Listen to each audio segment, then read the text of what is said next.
Hello, my lovelies, and welcome back to Bedtime Stories with Celosia Crane, and our final English folktale for the month of June, the story of Tom Thumb. Long ago, in the days of the great King Arthur, an honest plowman lived with his wife in a neat, cozy little cottage. They would have been very happy, except that they had no children. "I should be the happiest woman in the world," said the wife one day, "if only I had a son. Even if he were no bigger than my husband's thumb, I would be satisfied." Some time after this, the good woman's wish was fulfilled. She did indeed have a son, and, strange to say, he was not one bit bigger than his father's thumb. The Queen of the Fairies, wishing to see the child, flew in at the window when he was but a few days old, and found his mother feeding him out of the cup of an acorn. As soon as the Queen saw the little fellow, she kissed him and gave him the name of Tom Thumb. Then she sent for some of her fairies to come and dress him according to her orders. They made him a little hat of an oak leaf, his shirt was of spider web, his jacket of thistledown, and his trousers of tiny feathers. His stockings were made of apple rind, and his shoes of a mouse's skin. Tom never grew any bigger than his father's thumb, but he was a brave, merry little fellow, so his parents loved him dearly.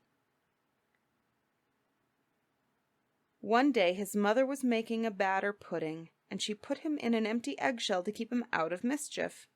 But Tom, being anxious to see how she stirred up the batter, climbed out of the shell and up the slippery side of the bowl. The next thing he knew, he lost his footing and plunged head over heels into the batter. His mother never noticed him, but stirred him right into the pudding. Then she dumped him into the pudding bag and put him in the kettle to boil. The batter filled Tom's mouth and prevented him from crying out, but he kicked and struggled with all his might to get himself free.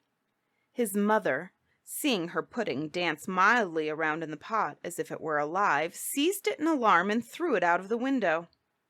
Just then a tinker passed by, and as he saw a nice-looking pudding coming his way, he picked it up and started to eat it.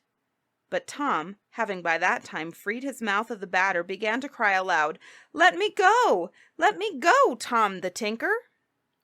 The tinker was so startled to hear the pudding talk that he flung it over the hedge and ran away as fast as his legs would carry him.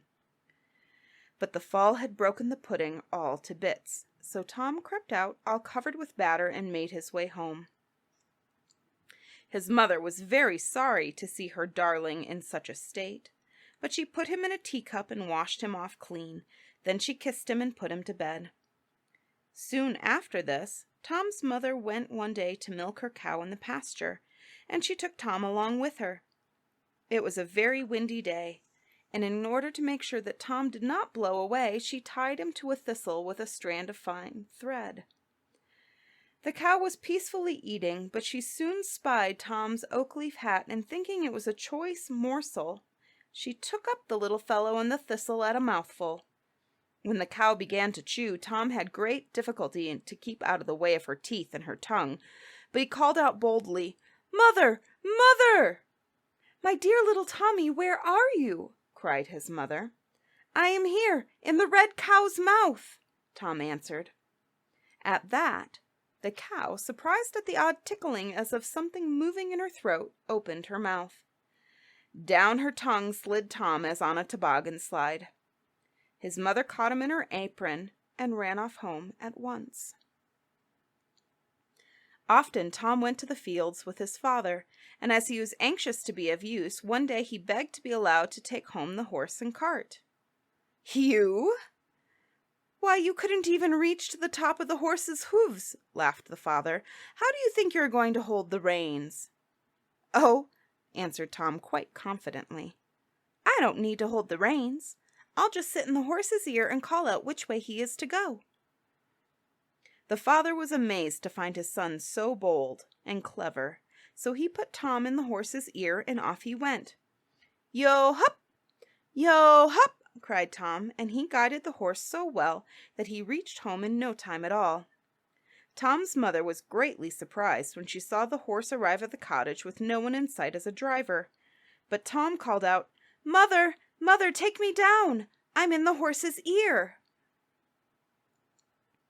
"Now just to think of a little man like you driving a great big beast like that," cried the mother, and she was so pleased with what Tom had done that she shifted him carefully down and gave him a whole big red currant for his supper.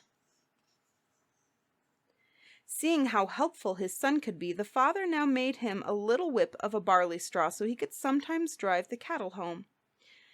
As he was in the field thus at work one day, a raven spied him and picked him up, soaring high in the air and carrying him away. He dropped him at last from his talons into the top of a tree near a giant's castle. Pretty soon, out came the giant for a walk on the terrace. Mistaking Tom for the fruit of the tree, he plucked him off the branch and opened his mouth to swallow him. But just then along through the air came the Queen of the Fairies in a chariot drawn by flying mice. Snatching Tom from the giant's hand, she placed him beside her and drove off to Fairyland. In that lovely country, Tom spent many happy days, being well entertained by the fairies.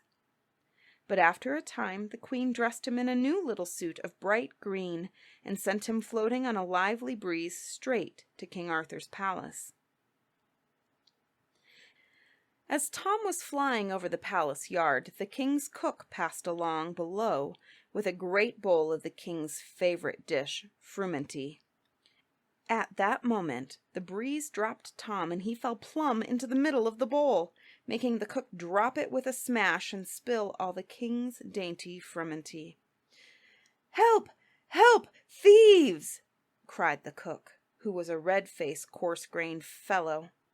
Swearing that Tom had meant to play this trick on him, the cook put Tom in a mousetrap, intending to keep him there till he could make a complaint of him before the king. But the cat, seeing something moving in the cage, thought Tom was a mouse. So she rolled the cage about between her paws till she broke it and set Tom loose. Then Tom ran off and hid in an empty snail's shell. There he stayed until he grew hungry. Peeping out in search of some means to get food, he saw a butterfly alight on a flower nearby. So he sprang at once astride the butterfly's back, and the little creature flew with him up in the air, flitting from flower to flower.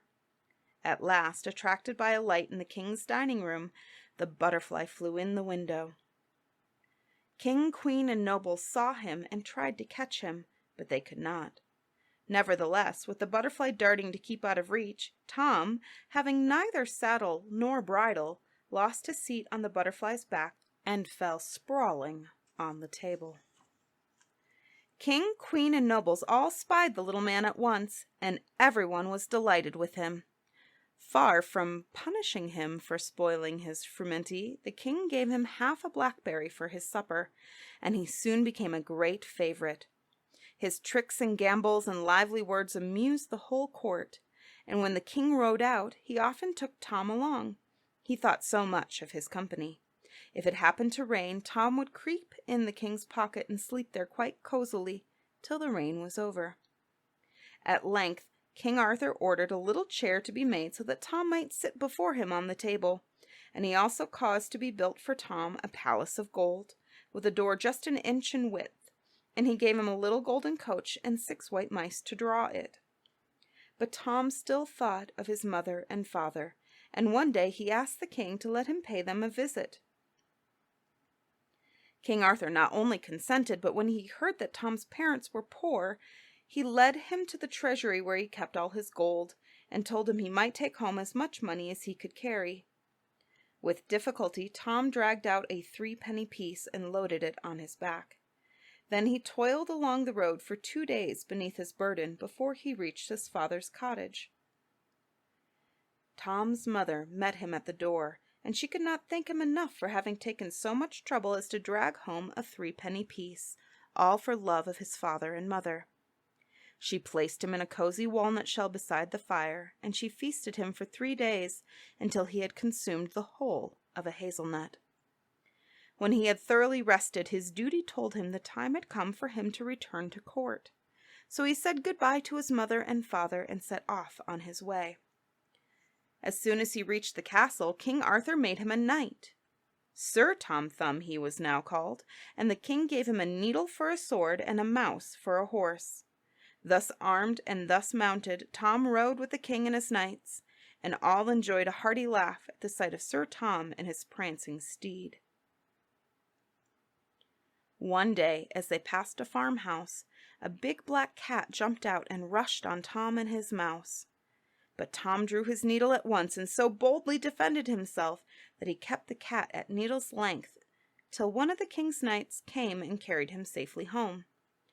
Thus Sir Tom Thumb held his own in the world very bravely, and was withal so merry that he won the affection of all. In later years he often sang, "My name is Tom Thumb, from the Fairies I've come. When King Arthur shone, his court was my home. In me he delighted, by him I was knighted. Did you never once hear of Sir Thomas Thumb?" And that is the end of the story of Tom Thumb. I hope you guys will be just as excited to join me next week for the first of our tales for the month of July, in which we will be diving into the 1001 Arabian Nights.